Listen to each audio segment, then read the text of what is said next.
Om Ajnanatimirandasya Gyananjanam Shalakaya Chakshurunmilitam Yena Tasmai Shri Gurave Namaha.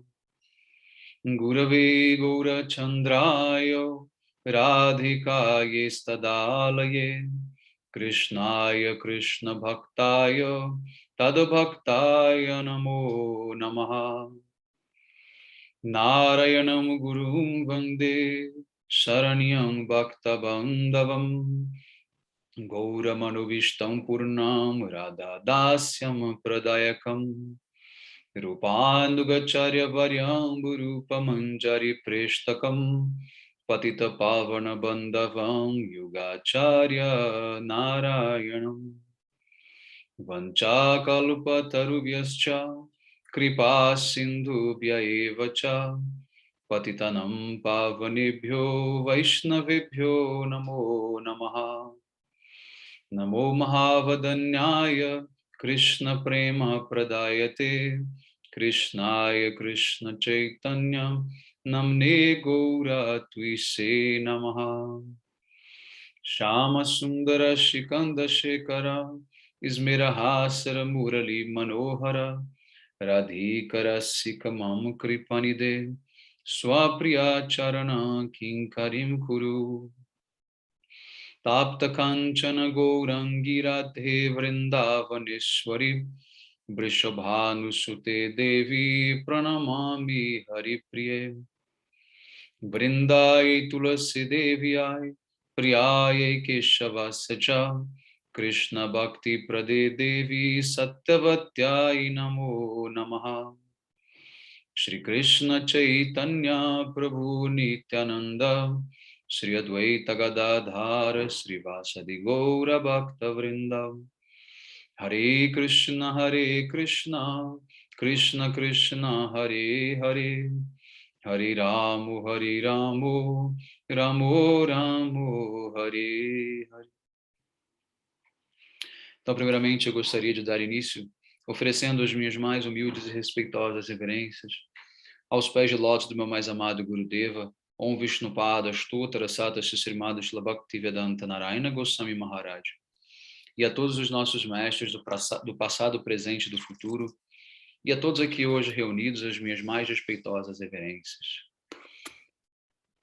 Bom, então hoje nós estamos aqui, mais uma vez, reunidos para abordar esse assunto super interessante que é a ufologia védica. Primeiramente, eu gostaria de fazer um pequeno disclaimer em relação a esse título, né, ufologia.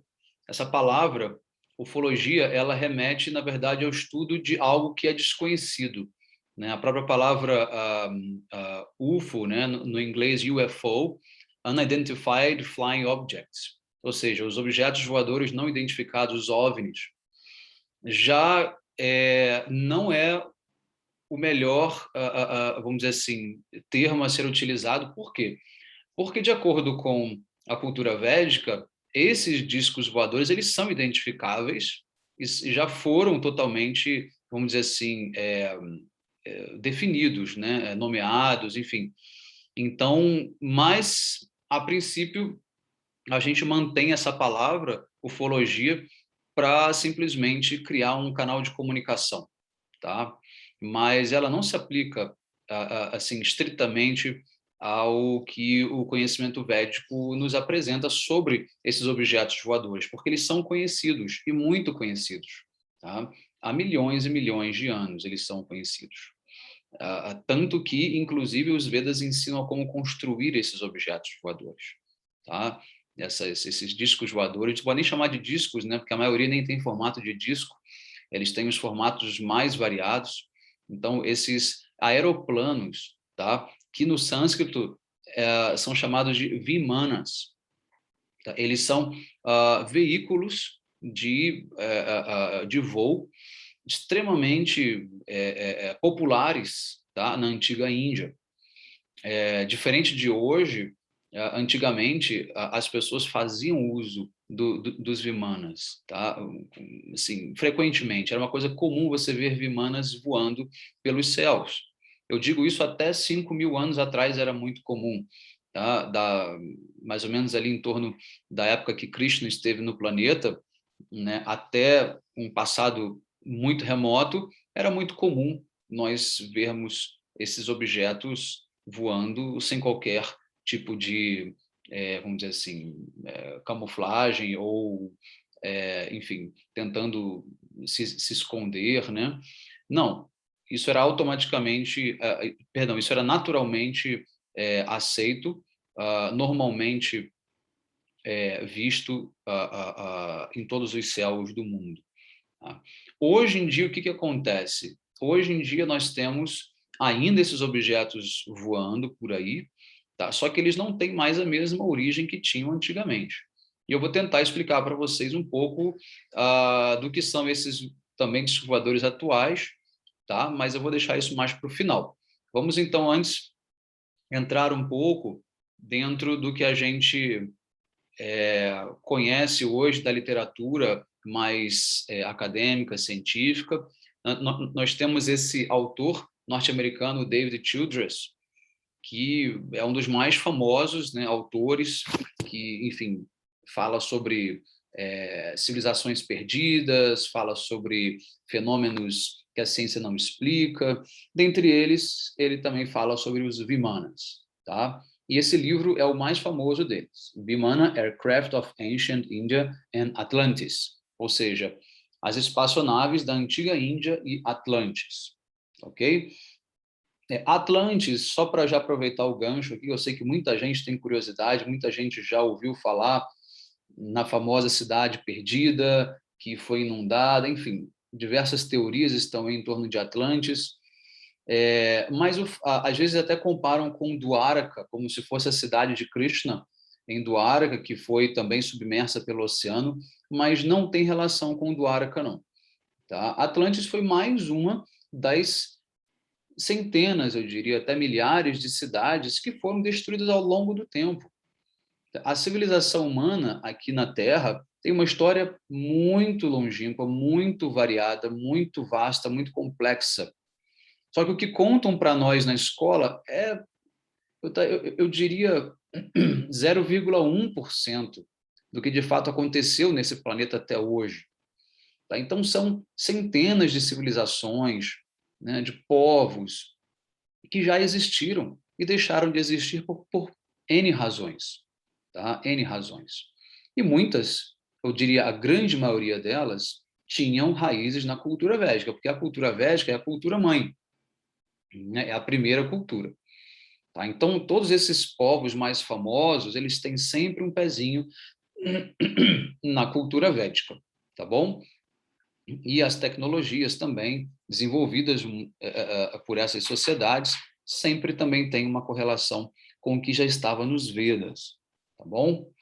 Muito bem, então, não é um assunto desconhecido, né? Tanto que esse livro é super famoso, tá?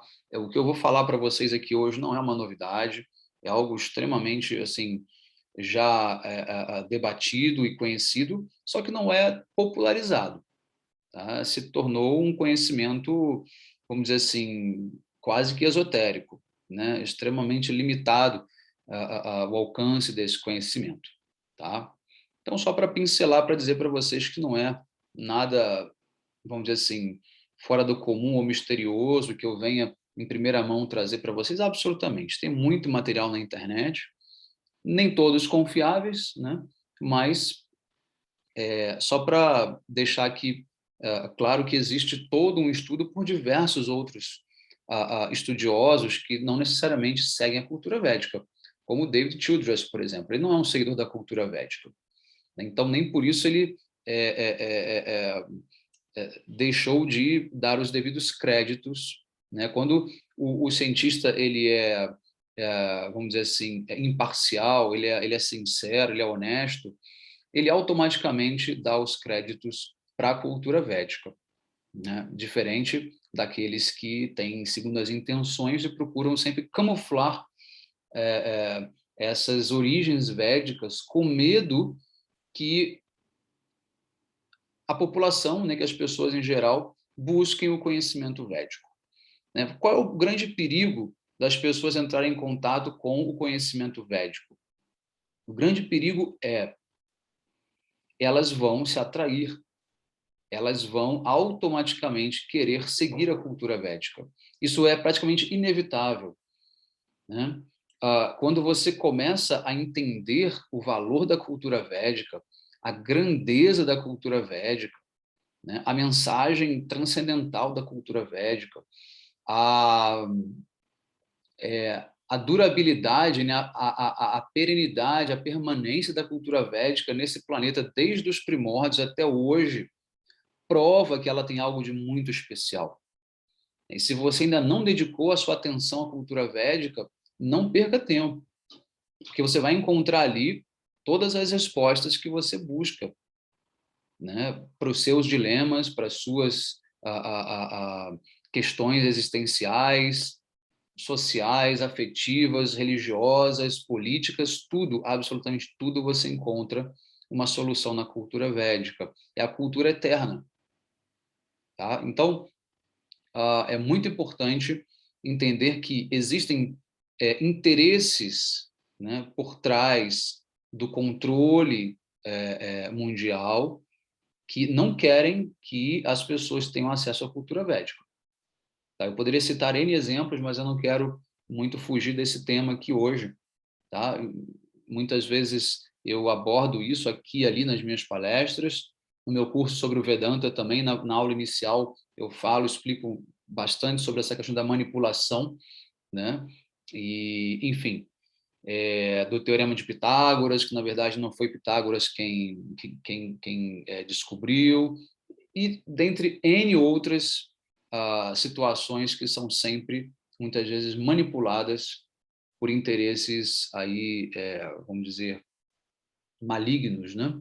De impedir que as pessoas conheçam a verdade através da cultura védica. A cultura védica é a cultura divina, ela é a civilização transcendental, né? Ela é uma manifestação do aspecto civilizacional de Deus. Deus também tem uma aspiração civilizacional, Deus também tem cultura, Deus tem um dia a dia. Então, portanto, Deus produz cultura. E qual é essa cultura de Deus? Qual é a rotina divina? Quais são os hábitos divinos? Tudo isso nós vamos encontrar expressos na cultura védica. Tá? Muito bem, vamos dar sequência aqui. Então, muito importante que vocês conheçam essa figura, Shivkar Bapuji Talpade, que foi um indiano considerado o pai da aviação moderna. Tá? Quando o Ocidente briga por certos créditos e patentes, sempre vem um indiano para estragar a história. Né? E não foi diferente nesse caso da aviação. Tá? Nós temos o nosso Santos Dumont aqui, nós temos os irmãos Wright, que brigam por essa disputa, por essa paternidade da aviação moderna, mas um fato é que 8 anos antes do Santos Dumont ter voado no primeiro avião moderno, o Shivkar ele voou na Índia, tá? Isso foi documentado, isso foi testemunhado por várias pessoas, inclusive por dignatários ingleses que estavam na época ali ainda governando a Índia, tá? E quando ele pousou, automaticamente ele foi preso, né? O avião foi confiscado, o projeto dele foi todo confiscado e ele foi censurado, absolutamente censurado, né? Porque não interessava, né, ao Império Britânico na época deixar que esses créditos, né, da paternidade da aviação fosse dado ao Shivkar Bapuji Talpade, a um indiano, né, que era vamos dizer assim, que era dominado pela Inglaterra, né? E, enfim, só que o que há de diferente nessa questão do Shivkar Bapuji, que eu estou fazendo aqui o link com os Vimanas, tá? A diferença é que Shivkar, ele descobriu que o motor desse avião dele, né, foi feito a partir do motor descrito nas escrituras védicas, que é o motor de propulsão a mercúrio. Tá? Eu vou mostrar para vocês um pouco mais à frente com detalhes, mas só para abrir um parênteses aqui, é, essa foto que vocês estão vendo é a foto de um filme, né, chamado Hayasada, que foi feito sobre o Shivkar. Tá? É um filme recente, tem poucos anos, esse filme muito, muito bonito, tem em inglês disponível aí no Amazon Prime, enfim, e outros canais, tá? E vocês podem assistir, conta a história do Shivkar, é muito bonito o filme, muito bem feito. É, e, e nesse filme você realmente fica assim por dentro da história, do que aconteceu com ele, de como foi todo o processo de descoberta dele, enfim, desse motor a mercúrio, né? E, enfim, vale muito a pena assistir esse filme e conhecer a vida do Shivkar e a descoberta dele. Por quê? Porque isso linka com os Vedas, tá? E nós temos aqui esse livro chamado Vimanika Shastra, que foi escrito por Maharishi Bharadwaja, tá? Um sábio da antiguidade, milhares de anos atrás. Ele escreveu esse livro, que é a ciência da aeronáutica védica. Tá? Ou seja, nesse livro, ele vai ensinar tudo sobre as máquinas voadoras, ou os yantras. Né? Yantra significa veículo em sânscrito. Tá? Então, o subtítulo seria Yantra Sarvasva, ou seja, tudo sobre esses veículos voadores. Tá? E aí, nesse livro, o Maharishi Bharadwaja, ele então descreve em detalhes, né, como são os diferentes vimanas, como construí-los. Ele coloca assim o manual de construção desses vimanas, tá? Em detalhes. Então, qualquer pessoa que conseguisse entender o que estava escrito ali, poderia construir um vimana. Tá? Então, foi baseado nesse livro, tá? Do Maharishi Bharadwaja, que o Shivkar Bapuji conseguiu, então, entender o que seria esse motor de propulsão a mercúrio. Tá? Só que, na verdade, o Shivkar ele não conseguiu de pronto entender o que estava escrito, ele não conseguiu entender de que maneira, né, esse motor funcionaria. Tá? E aí, vocês podem ver que até durante o filme eles narram essa parte quando o Shivkar estava contemplando, por qualquer razão que seja, os planetas, né? Ele se deu conta que o Mercúrio, como vocês podem ver aqui na imagem, é o planeta mais próximo do Sol. Tá? E ele teve um insight. Ele teve um insight de que na verdade, o Mercúrio que vai gerar a maior potência, né, de explosão ou de implosão. Né? É um motor de implosão, assim como são dos aviões a jato. Né? Um motor de implosão. E aí ele tem esse insight e ele começa, então, a criar esse motor, né, de propulsão a mercúrio, que é o motor dos Vimanas. Só que o Shivkar, ele colocou esse motor num avião, como a gente conhece, num bimotor, como a gente conhece hoje em dia, ou monomotor, né? Com as duas asas, enfim, como se fosse um T, no formato de T. Tá? Esse foi o avião que ele voou, tá? O Shivkar. Mas com o motor de mercúrio, não foi com o motor de diesel, né, ou gasolina, como são os aviões modernos, né, ou qualquer outra coisa que possa ser utilizados, ou simplesmente planadores, né, sem motor, tá? E aí que entra o link com os Vimanas. Então, isso era o que faltava para a modernidade conseguir produzir, projetar discos voadores. Tá? E por qualquer razão que seja, né, esse conhecimento acaba chegando nas mãos do famoso cientista Victor Schauberger. Né? O Schauberger, ele era um austríaco, um cientista muito inteligente, enfim, um inventor, né? E acabou sendo, de certa forma, cooptado, né, pelos nazistas após a Segunda Guerra, durante a Segunda Guerra Mundial, e ele, então, compartilha muito desse conhecimento com os nazistas, tá?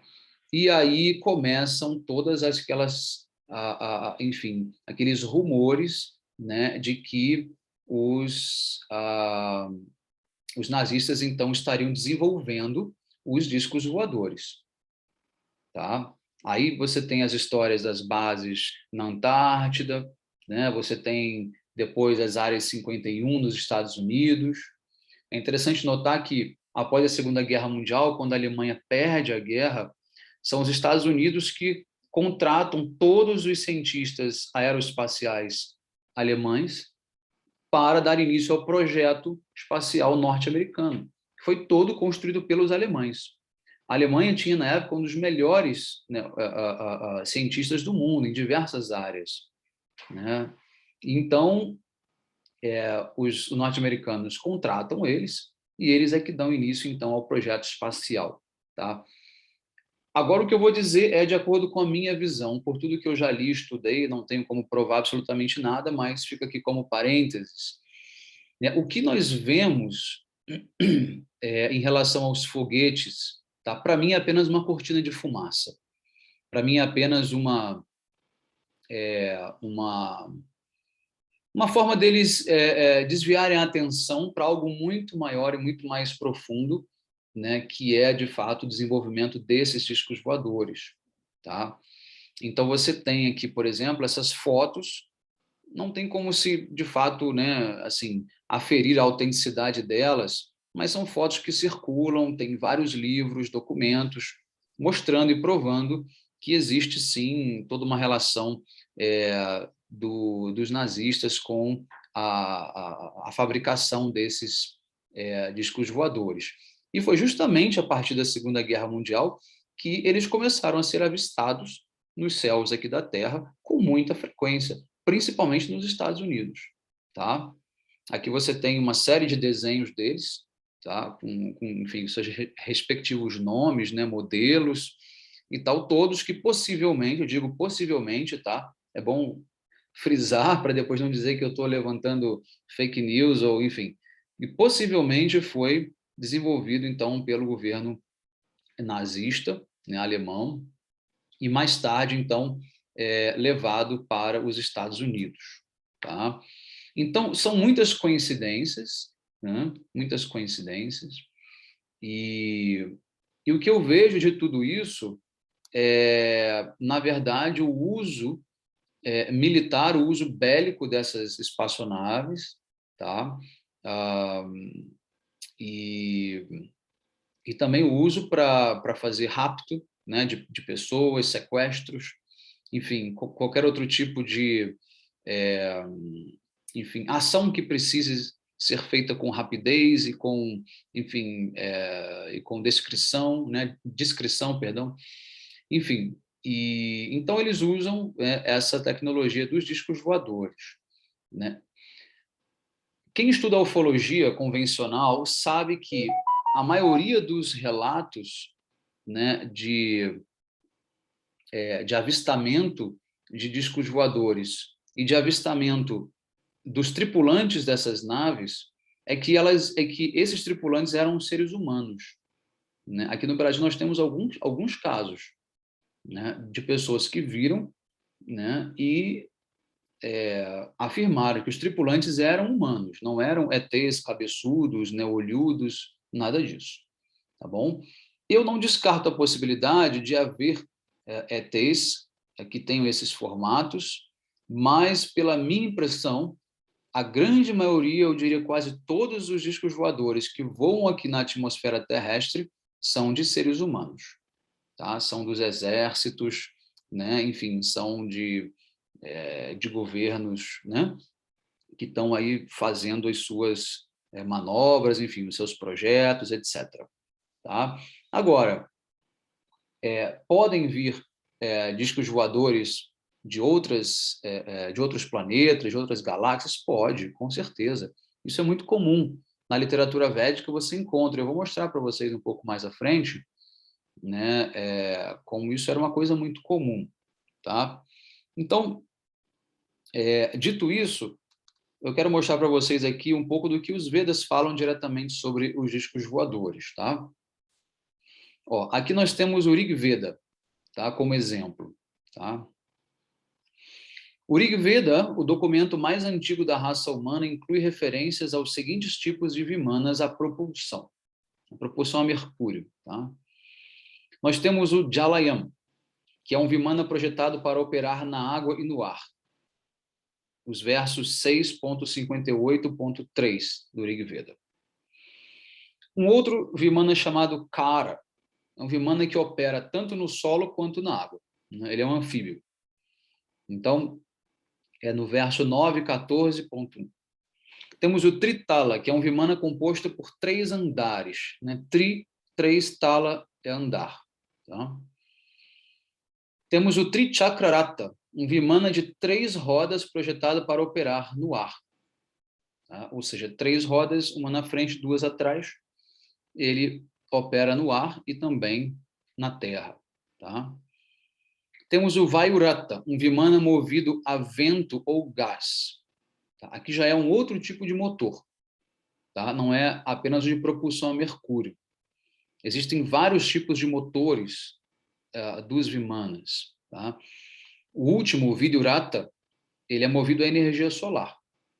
Inclusive, já se tem hoje projetos de discos voadores, inclusive assim, abertamente publicados, né, com energia solar. Tá? Mas o mais surpreendente é que nós temos também os vimanas que eram controlados pela mente. Tá? Antigamente, as pessoas tinham um poder mental muito maior do que nós temos hoje. Tá? E esses vimanas, eles eram tão espetaculares que eles podiam aumentar de tamanho, expandir, de acordo com o número de tripulantes. Eles podiam ficar quente, ficar frio, de acordo com a temperatura ambiente. Eles podiam ficar invisíveis, e tudo isso através do controle da mente. Tá? Hoje em dia você tem, dentro da física quântica, né, os computadores quânticos, toda uma espécie de reconhecimento das ondas cerebrais, né? Ou seja, aquela máquina, aquele carro, só vai funcionar se o dono estiver presente nele, devido às vibrações, né, às ondas cerebrais emitidas por aquela pessoa. E no futuro, eu digo, no futuro, para esse tipo de civilização nossa, será possível sim o controle através da mente, né, das máquinas. Tá? Será. Essa tecnologia já está em desenvolvimento, tá? E, enfim, é algo bastante complexo, não vou aqui entrar no mérito, mas tudo isso são coisas muito possíveis e que acabam explicando, né, e facilitando a nossa aceitação do que já acontecia num passado muito remoto, né? Porque parece que são descrições fantásticas, mitológicas, né? Tem aquelas pessoas que gostam sempre de fazer uma interpretação poética, romântica das coisas, como se não fosse possível, dentro de uma realidade concreta, né, você manipular a matéria através da mente, enfim. Mas tudo isso é plenamente viável, não é verdade? Muito bem, então vou mostrar para vocês aqui algumas fotos, né? As pessoas têm curiosidade em querer ver as fotos. Então, esse aqui é o Rukma Vimana, tá? Ele tem 2 motores, né, verticais, né? E vocês podem ver aqui que tem as plataformas de passageiro, o primeiro e o segundo andar de passageiros, o terceiro aqui como o painel de controle, né? Enfim, embaixo a base, né, enfim, onde ficam as turbinas, etc. Tá? Esse é o Pushpaka Vimana. O Pushpaka Vimana ele é muito famoso, né? Principalmente na literatura do Ramayana, na saga do Sr. Rama. O Sr. Rama pilotava um Pushpaka Vimana também, e ele podia ser muito grande. Esse Pushpaka Vimana ele podia ter o tamanho de um castelo. Tá? Os Vimanas não são apenas espaçonaves pequenininhas. Quem já viu Star Trek sabe que tem ali espaçonaves gigantescas, não é verdade? Então, isso são todas inspiradas na literatura védica antiga. Essas espaçonaves que são como cidades, na verdade, né? Cidades flutuantes. Tá? Isso é possível, plenamente possível. Só muda o desenho. A questão é que na cultura védica ela é estilizada, ela é bonita, ela é artística, ela é sensível, né? Enquanto que nos filmes de ficção científica, elas são um monte de lataria velha, né? Um formato geralmente de alguma, sei lá, de uma vespa ou de, né, enfim, algum bicho assim, né? Mais estranho, né? Aquela coisa cinza, aquela coisa escura, né? Só muda isso, mas o princípio é o mesmo, tá? O princípio é o mesmo. Esse aqui é o Sakuna Vimana, tá? Ele parece extremamente simples, né? Mas ele vamos dizer assim, totalmente pilotável e viável, né? Esse também é um projeto do Vimanika Shastra, tá? Do Maharishi Bharadwaja. Esse aqui é o Tripura Vimana, tá? Também modelo bem simples, tá? Esse aqui é o Sundara Vimana, tá? Um pouco diferente daquele primeiro que a gente viu, tá?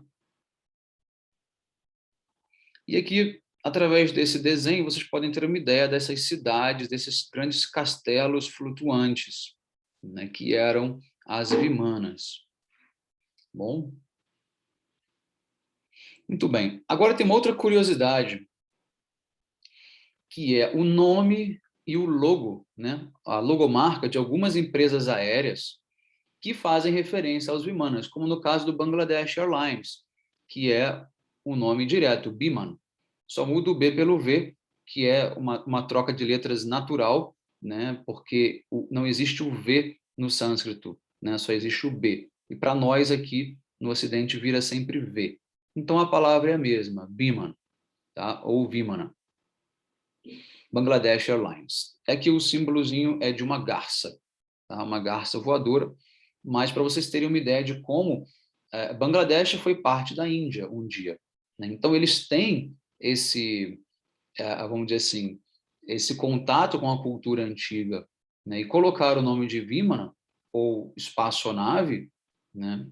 É algo, vamos dizer assim, quase que necessário, até porque, né, o avião ele é uma espaçonave, ele é uma Vimana, só que tem um motor diferente, uma dinâmica diferente, mas não deixa de ser uma Vimana. Tá? Esse aqui é o símbolo do Air India. O do Air India é um pouco mais complexo, mais interessante, porque ele reúne dois símbolos. O primeiro é o do cisne vermelho, tá? E o segundo é a da roda do templo de Konark. Tá? Eu vou explicar para vocês o que significa. Air India é a companhia aérea mais famosa na Índia, né? Enfim, e ela trabalha justamente com esses dois símbolos muito importantes para a gente poder entender sobre as espaçonaves védicas, tá?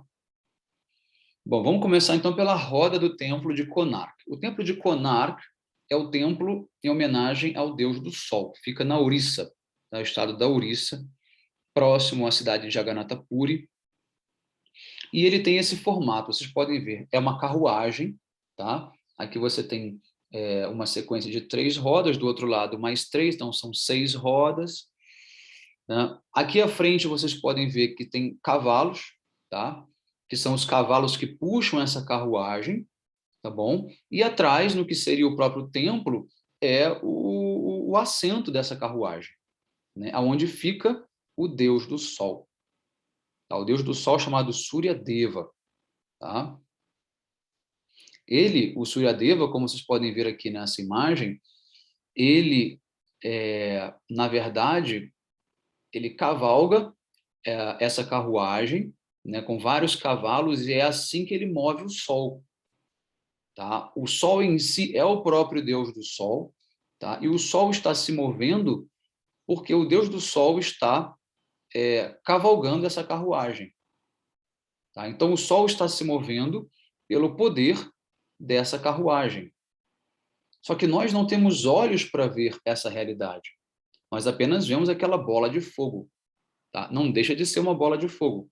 Tá? Mas dentro dessa bola de fogo existe um poder, que é o poder do semideus do Sol, que é uma inteligência, uma personalidade viva, né, que está ali coordenando o Sol.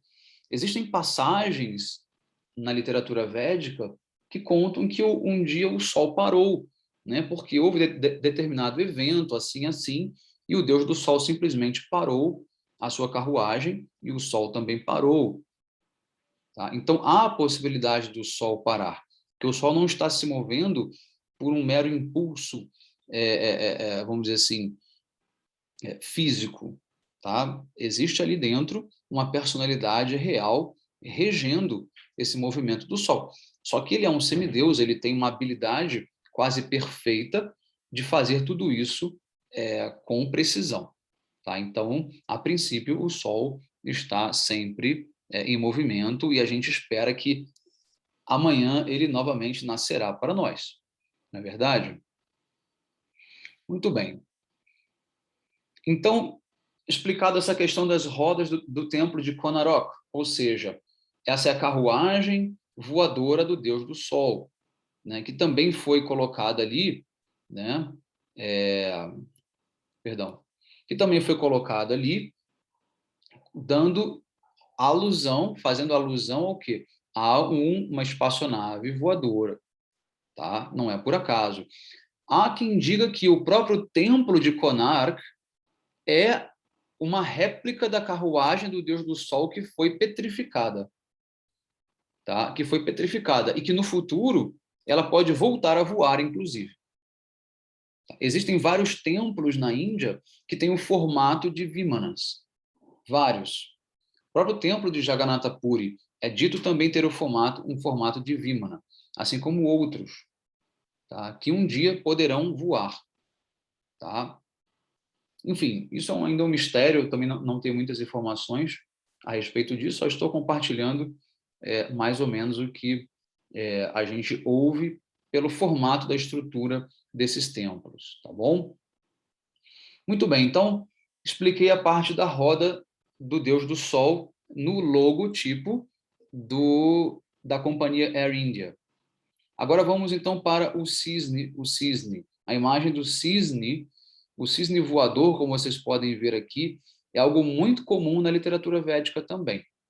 Tá? Os cisnes eles eram gigantes, tá? Antigamente gigantes, e eles carregavam, vamos dizer assim, transportes aéreos. Tá? Como vocês podem ver aqui nessa figura. Uma outra figura muito importante é que o cisne é o carregador, é o veículo do semideus Brahma. Brahma está sentado sobre esse cisne, seguido dos seus servos que vêm atrás também voando nos seus cisnes. Tá? Brahma é o semideus que cria o mundo material. Tá? Não que cria de fato o universo material, mas ele compõe, ele decora o universo material com os seus elementos, né, da natureza, de espécies, etc, etc. Então, o veículo dele é o cisne. Tá? Então, o cisne é um carregador, né? Ou seja, ele é uma vimana em si. Ele pode ser um animal vivo e cumprir o papel de ser um vimana também. Tá bom? Aqui nessa imagem, nós temos o deus Rama com Sita e o seu irmão Lakshmana, acompanhados do famoso macaco Hanuman, também descendo de um grande cisne carregador, né? Um grande veículo, né? Também em cima de um cisne. É muito bonito essa cena, né? Eles descendo sobre as asas do cisne, né? Como se fosse ali uma rampa, muito bonito. Né? Temos também um outro exemplo muito interessante, que é o da Indonesia Airlines, ok? O nome chama-se Garuda Indonesia, tá? É o nome da empresa, né, de transportes aéreos da Indonésia, uma delas, né, cujo logo é Garuda. Né? Quem é Garuda? Né? Garuda é uma águia, mas não qualquer águia. A palavra Garuda significa o carregador do Senhor Vishnu, do Deus Vishnu. Aqui vocês podem ver nessa imagem o Senhor Vishnu, né, com 8 braços, em cima de Garuda. Garuda é essa águia, que é uma águia metade homem, metade pássaro, tá? Que é o carregador oficial do Senhor Vishnu. Então, onde quer que Vishnu vá, ele vai em cima de Garuda, tá? Que é essa grande águia, que é também um Vimana para o Senhor Vishnu, né? Um veículo voador para o Senhor Vishnu. Então, a Indonesia Airlines utilizou, então, do símbolo de Garuda. Né? Por quê? Porque a Indonésia também fez parte, um dia, do Império Védico. Tá? A Indonésia tem várias e várias, vamos dizer assim, ruínas e ainda ligações, e, enfim, com a cultura védica. Tá? Muito. Quem já foi, conhece, né? Se não, dá para também fazer uma pesquisa breve. Apesar de ser hoje um país muçulmano, ela ainda resiste bastante, preservando a cultura védica. Tá? A Indonésia é um país ainda bastante onde você encontra visivelmente vamos dizer assim, os artefatos, né, a herança da cultura védica, né, ainda viva. Na verdade, o Império Védico ele se espalhava por um vasto território, incluindo Europa, Oriente Médio, Ásia, Oceania, tá? E incluindo, quem sabe também, até aqui as Américas, tá? Enfim, isso é um outro assunto. Bom, muito bem, então,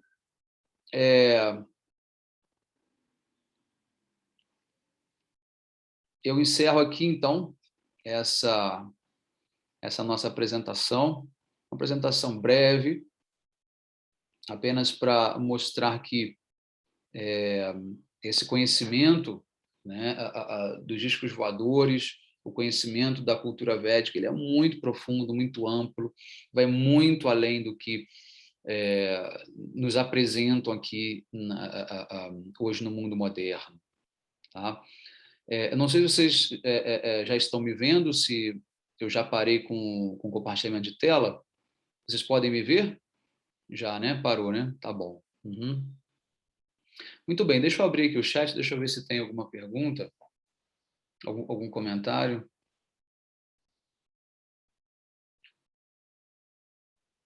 A Maria Fernanda pergunta se o livro existe em português. Qual livro? Eu falei de dois livros até agora, né? Ah, o do americano, né? E o livro do Maharishi Bharadwaja, o Vimanika Shastra. O Vimanika Shastra não tem em português, né? Eu acho que ele tem em inglês, italiano. O do Childress, eu não sei se tem em português também, tá? É possível, mas não sei.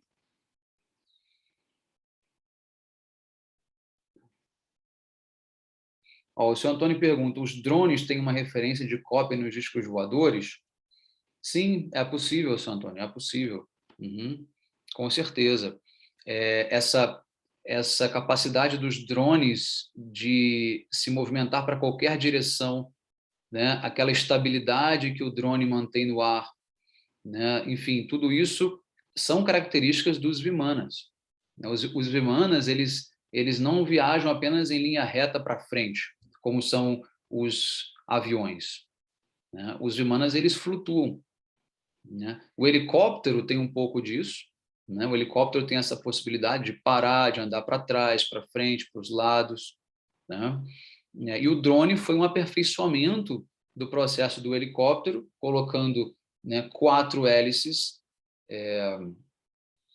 enfim, permitindo que houvesse ali uma estabilidade maior, né? Mas ainda assim ele depende de uma bateria, né? Ou de um combustível. No caso,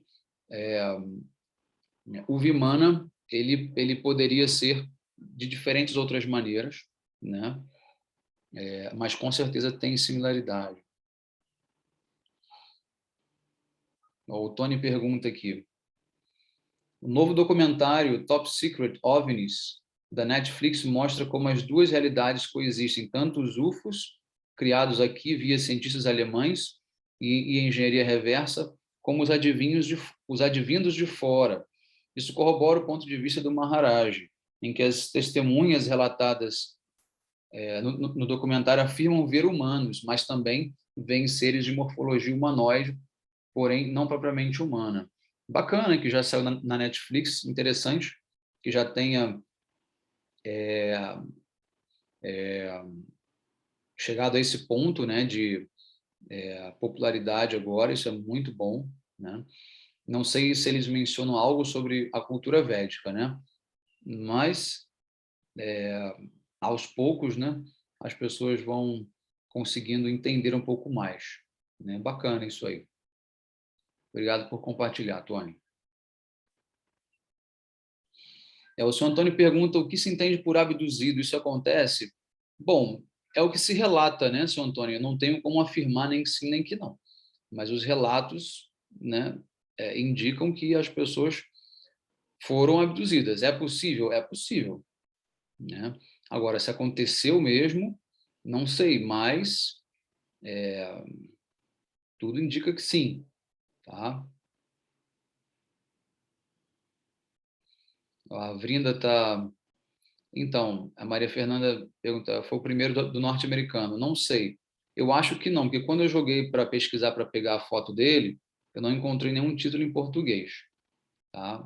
Mas tem que ver com mais calma, eu não me aprofundei muito, não. A Vrinda diz, a palestra foi incrível, gratidão, obrigado, Vrinda.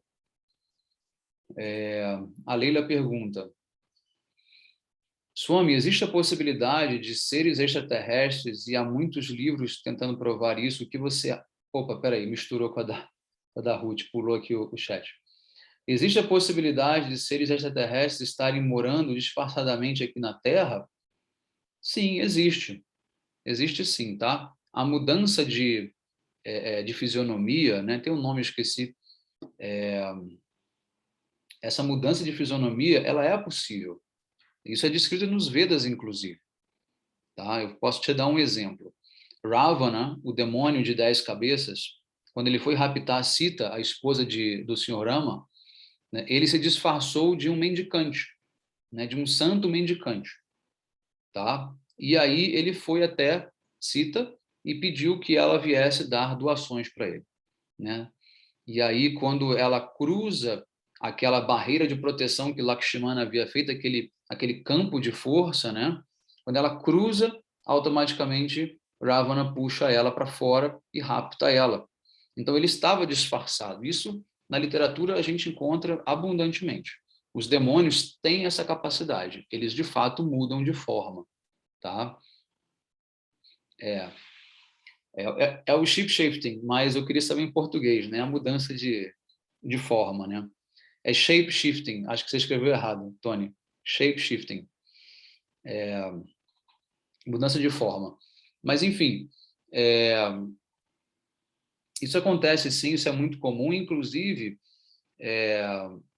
Leila, os seres intraterrestres, tá? Pouco se fala nisso, tá? Pouco se fala, mas os seres intraterrestres, eles têm também domínio dessa tecnologia de discos voadores. E eles voam muito mais aqui do que os extraterrestres. Os extraterrestres estão muito longe, né?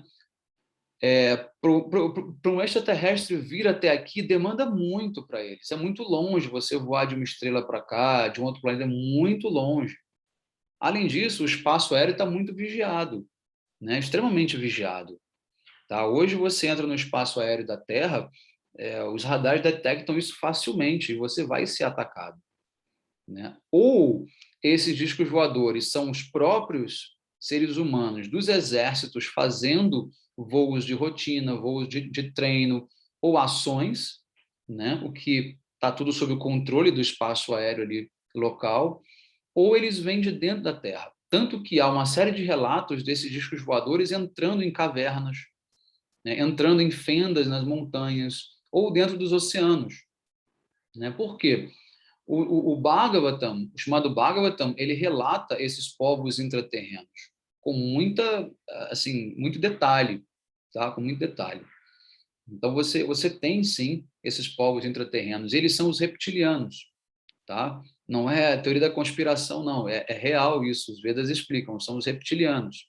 E os reptilianos, eles são mestres em shape-shifting, ou seja, em mudança de forma.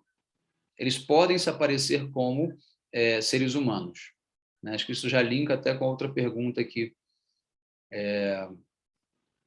Enfim, então isso é possível. Tá? Com certeza isso é possível. Bom, pergunta da Ruth aqui. Há pessoas que se dizem contatadas por seres extraterrestres e há muitos livros tentando provar isso. O que você acha? Olha, é possível, mas pode ser inclusive seres humanos tentando só brincar e enganar outros seres humanos. Tá? Por quê? A minha teoria é para que as forças armadas, os exércitos, possam agir, né, livremente através dessas espaçonaves, eles têm que fazer a população pensar que não são eles, que são outros seres. Então, eles criam essas imagens.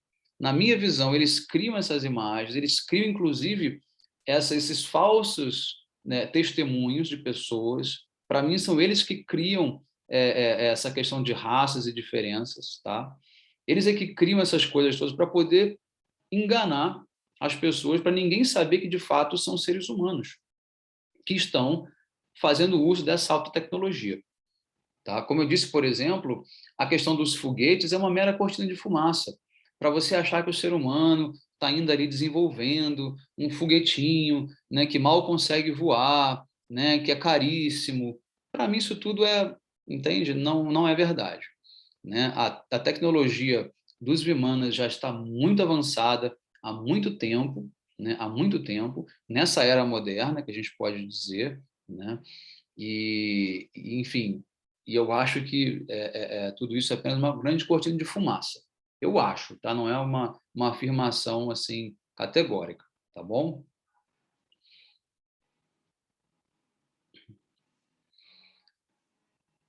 Ó, pergunta aqui do Guilherme. Quem são esses extraterrestres que aparecem em Vimanas? Eles teriam autorização divina para ter acesso a planetas que não têm tecnologia avançada? Ó, Guilherme, primeira coisa, autorização divina.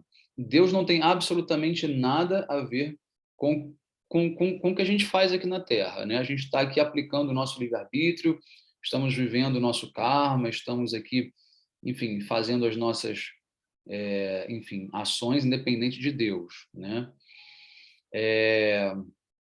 Mas eu acho que eu já expliquei bastante, né, dessa sua pergunta aqui nas minhas outras respostas, tá bom? Pode ser que venham, pode ser que não venham, tá? Mas o fato é que a coisa nunca se concretizou, né? São sempre rumores, são sempre, né, enfim, hipóteses, né? É, e sempre aquela coisa da ameaça extraterrestre, né? Vai vir uma grande nave, vai destruir a Terra, vai invadir, vai colonizar, etc, etc. Sempre tem esse medo, né? Então, os governantes, os dominadores, eles usam o medo como forma de controle social, a gente sabe disso, né? E usam essa questão extraterrestre também para esse fim, né? Quanto mais medo as pessoas tiverem, mais fácil, né, dominá-las. Então, é medo o tempo todo. O tempo todo tem uma grande catástrofe iminente, tem um grande problema iminente, tem uma grande devastação, o fim do mundo é amanhã, né? Então, é sempre assim, tá? E o extraterrestre é mais um na agenda do medo, né? É dessa maneira que eu vejo esse processo, tá?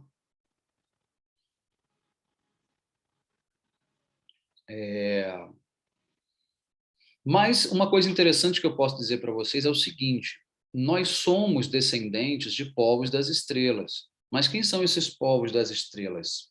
São os grandes rishis, né? São os munis, né? Que também são como nós humanos, né? Que habitam nas estrelas, tá? E que vieram para a Terra para colonizar a Terra. Mas isso no começo, né? Isso bem no começo. Eles são os primeiros filhos de Brahma, né? Por quê?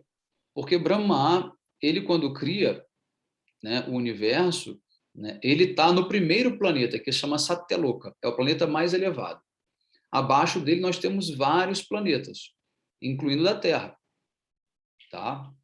Nós temos várias estrelas que são moradas também de grandes sábios, tá? Então não são ETs cabeçudos, são sábios, são pessoas como nós e que habitam nessas estrelas, nesses planetas, né? Os Vedas descrevem isso com toda assim detalhes, né? Um dia eu posso até dar uma palestra sobre isso, né? Os diferentes sistemas planetários, né? Quem vive ali, o que eles fazem. Seria uma palestra muito bacana também, eu posso dar para Hare vocês. Krishna. Bom, Hare Krishna. ah, então, nós somos descendentes desses povos das estrelas, mas eles também são humanos, tá? Eles não são de outra raça. Eles também são humanos. Então, existem teorias de que nós viemos de Pleiades, né, ou de Antares, enfim. Tem um fundo de verdade, eu não descarto isso. Tem um fundo de verdade, tá bom? Tem um fundo de verdade. Mas é uma verdade mal contada. Por quê? Porque falta embasamento escritural, falta embasamento histórico, né? Enfim, falta, né, uma série de informações que os Vedas vão nos dar. Tá bom? Quem estuda astrologia, por exemplo, sabe que é assim que funciona, tá? Sabe que é assim que funciona. Então, não sei que alguém aqui, por exemplo, esteve presente no meu último curso do Vedanta, na aula de introdução à astrologia védica, né? O nosso astrólogo, o José Carlos, perdão, o Jai, ele estava explicando um pouco sobre isso, né? Como nós descendemos desses grandes sábios chamados de rishis, né?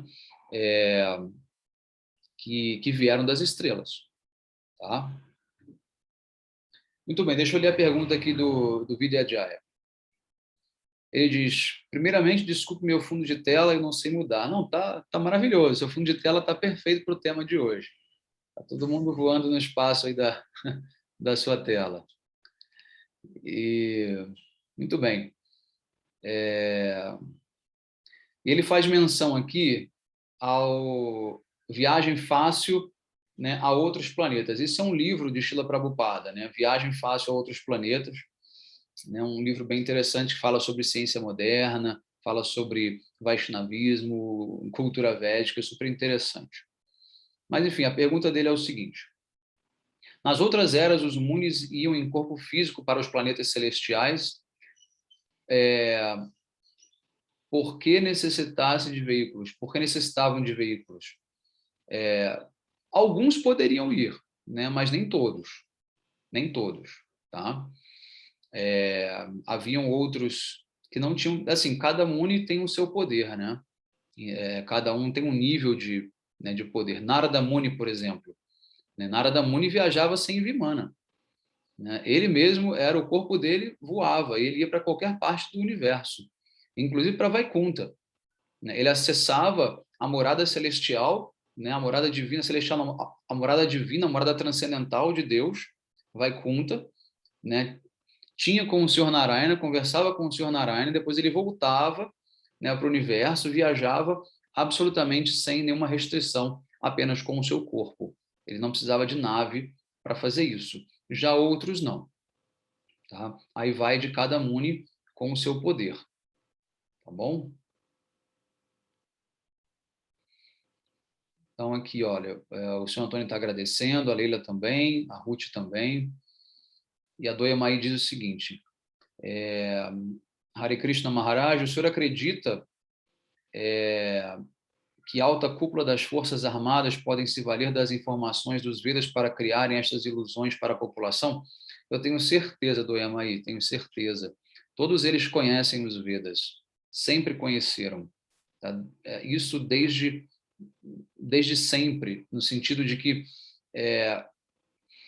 houve um momento em que várias culturas se separaram da cultura original védica, tá? E se tornaram culturas independentes. Grega, romana, persa, egípcia, etc, etc. Tá? Babilônica. Eles se separaram. Então, houve ali uma ruptura. Né? Houve ali uma ruptura. Tá? Isso de alguns milhares de anos para cá. Só que eles nunca deixaram de visitar a Índia, né? De trocar com a Índia, né? De buscar informações. Nunca deixaram. Tá? Então, eles têm acesso a tudo. Tá? Mais recentemente, a gente sabe que o Max Miller, né, isso nos idos de século retrasado, né, quando a Inglaterra invadiu a Índia, ele foi o primeiro a traduzir para o inglês, né, o Rig Veda e outros livros védicos também. Né, o próprio,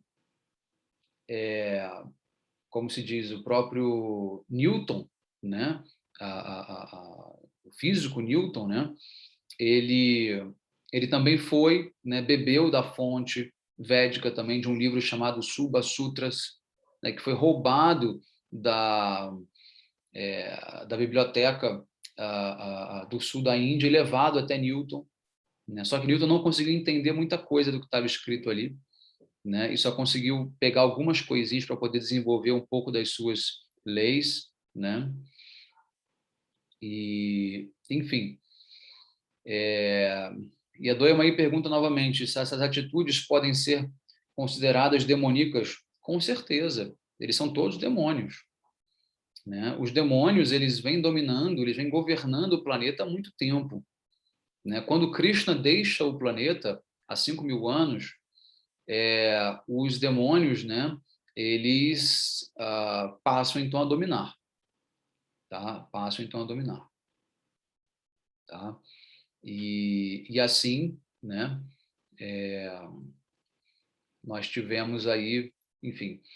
É interessante que o Tony mencionou aqui no chat sobre o Surya Siddhanta. O Surya Siddhanta, ele é um livro muito importante que fala tanto de astrologia, astronomia, né, e também, como se diz, fala também um pouco de aeronaves também, né, de astrofísica e tal. Esse livro foi escrito por Mayadanava. E quem foi o Mayadanava? O Mayadanava, ele foi um grande demônio, um demônio muito famoso, tá? Um demônio muito, muito inteligente, que era mestre em construir vimanas e também era um mestre em Vastu Shastra, que é a engenharia e arquitetura védica. Tá?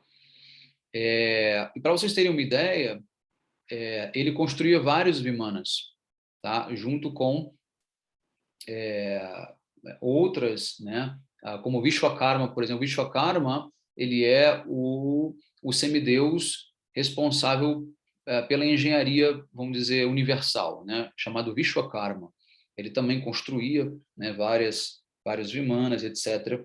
Né? E o Mayadanava também. E o Mayadanava, certa vez, ele foi salvo, por acaso, por Arjuna, de um incêndio.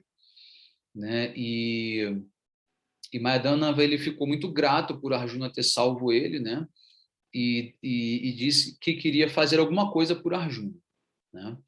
E aí Arjuna conta para Krishna o que havia ocorrido e Krishna diz o seguinte: tudo bem, vamos aproveitar o conhecimento dele e vamos fazer com que ele construa para nós o nosso grande salão de convenções de Hastinapura, que é hoje a atual Delhi, né? Então Krishna, ele construiu para os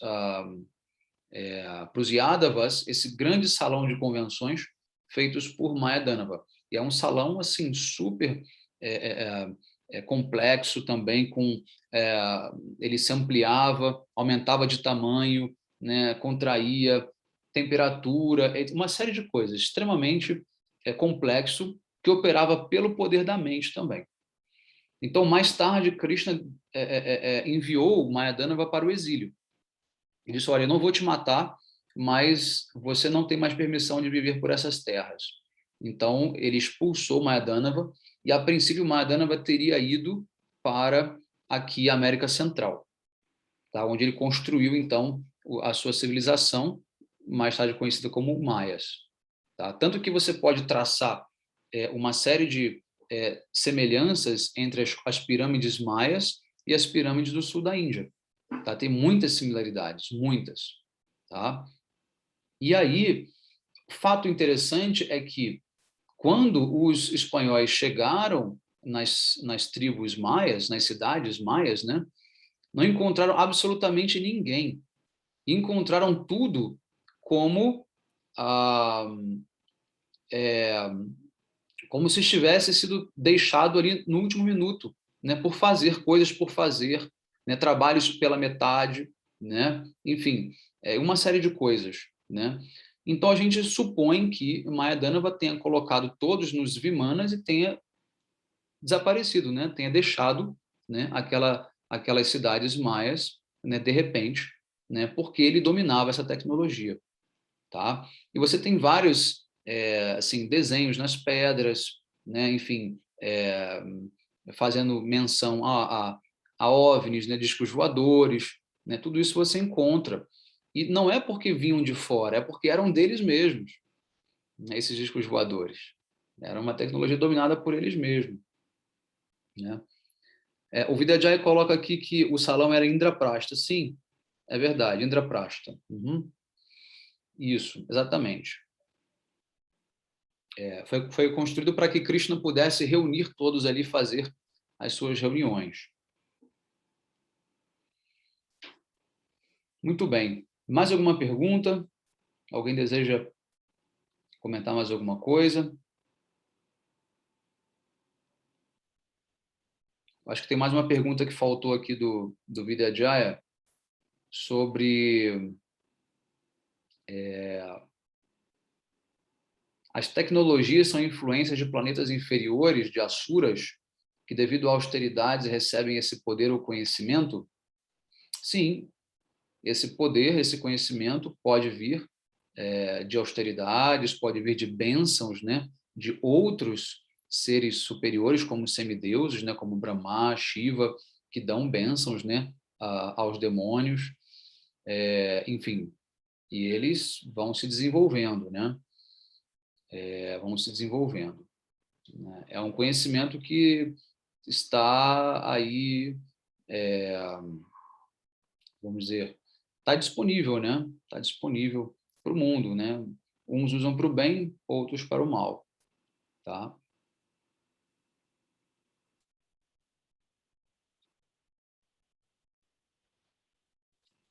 Muito bem, então, acho que a gente pode encerrar por aqui, já que não temos mais nenhuma pergunta. Enfim, espero que vocês tenham gostado e a gente então se encontra no próximo sábado para a nossa próxima palestra. Então, um excelente dia a todos. Hare Krishna. Vanchakalpatarubhyascha kripa sindhubhya eva cha patitanam pavanebhyo vaishnavebhyo namo namaha.